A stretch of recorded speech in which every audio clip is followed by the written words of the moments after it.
Hello and welcome.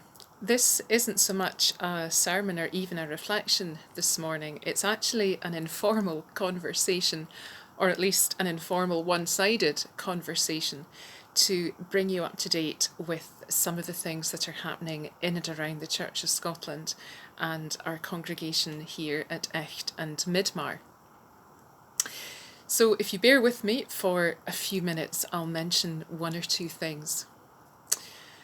First of all, though, before I begin, I want to extend, on our behalf really, a word of thanks to the people of Abernight and Kinnaird, Inchture and Longforgan down near Dundee for welcoming us into their congregation over the last couple of Sundays when I was off sick. So big thanks as well to their minister, the Reverend Dr. Marjorie McLean, for the welcome and for the help and support.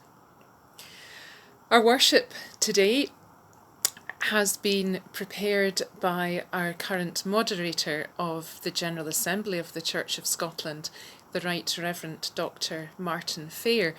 He's prepared two services to be used nationally across the church, and today's is the first. We'll hear from him again in the next few weeks. I want to read some words now which have been written by the Reverend Liz Crumlish. Liz works for the National Church based in Edinburgh and is the Path of Renewal Coordinator. And she's written this following reflection. It's called For Such a Time as This. Lord, we see you carefully prepared and responding on the hoof. Lord, we see you planning ahead and reacting in the moment. Lord, we see you showing the way and equipping and empowering others. Lord, we see you right in the thick of it and in deserted places. For you took time to be with the crowds and to be with God. You took time to encounter individuals and to encounter yourself. You took time to sift and sort, to discern and pray. You took time to do and to be.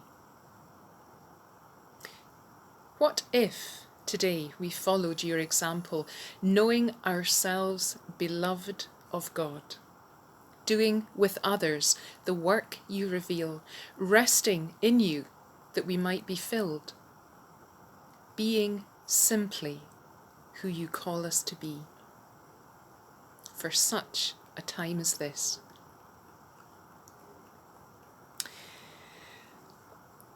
I think it is probably quite fair to say that who we are called to be and what we are called to be are two of the biggest questions facing the church and actually facing every single congregation at this moment in time.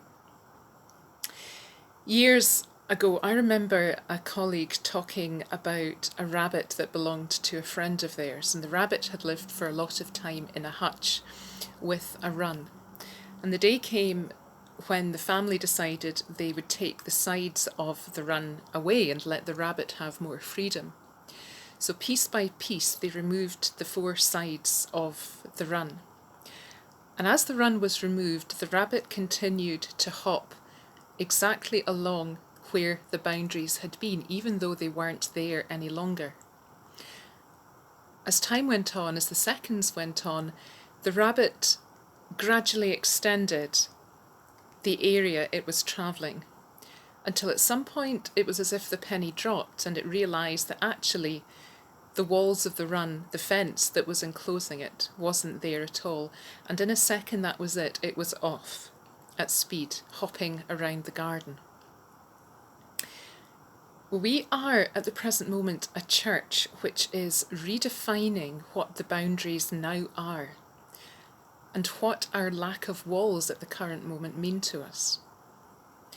We're a church thinking perhaps for the first time really seriously, what it means to be free of the constraints that we've worked with for so long. And most importantly, what it means to operate on the other side of the walls.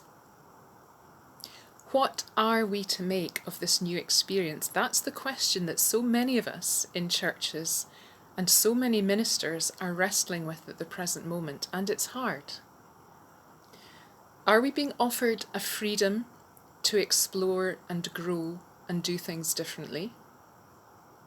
Or in our imaginings, is it still safer to keep somehow to the boundaries and the parameters that we've always known?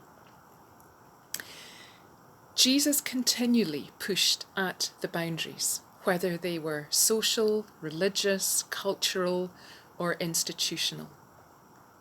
He encouraged his disciples to leave behind what they knew and to move on from everything that was familiar to them and instead simply to follow him. Well, I don't know about you, but having spoken to colleagues very recently, I know that for all of us, there have been moments or days or periods in the last weeks and months where we have felt that that's exactly the territory that we've been in. We don't have a roadmap at the present moment, but we do walk by faith. We walk by faith both as individuals and as a church, and actually as a national church as well. And we continually look to Jesus Christ as our strength and our inspiration.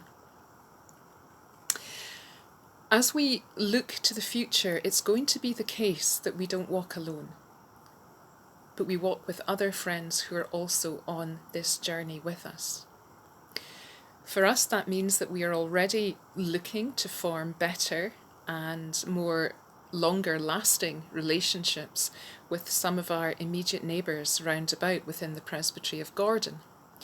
That means we're looking at ways in which we can share resources in the future and work collaboratively with the likes of the churches at Kemney, Kintore, Cluny and Monymusk. We'll be doing that, first of all, as a way of maintaining some of our online presence and developing what we've been doing, because this also is church. This is one of the ways in which we're keeping in touch with our community and our people. The future is bright for us, and the future is strong. So please bear with us as together we discern the way ahead. And may God's blessing be on each and every one of us as together we make this journey. And finally, I'm sure because of all the media reports, you are probably wondering about what Echt and Midmar is doing about opening the church building.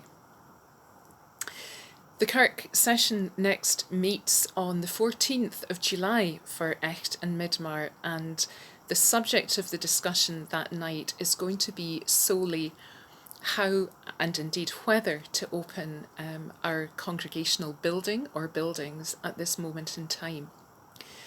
The Church of Scotland has offered extremely detailed guidance to us, which covers such things as how we have to disinfect the building after every single use, how to manage social distancing within the building, what kinds of PPE may be necessary, how to manage entrance and exits of buildings, how to work out even how many people a building under the present situation can take.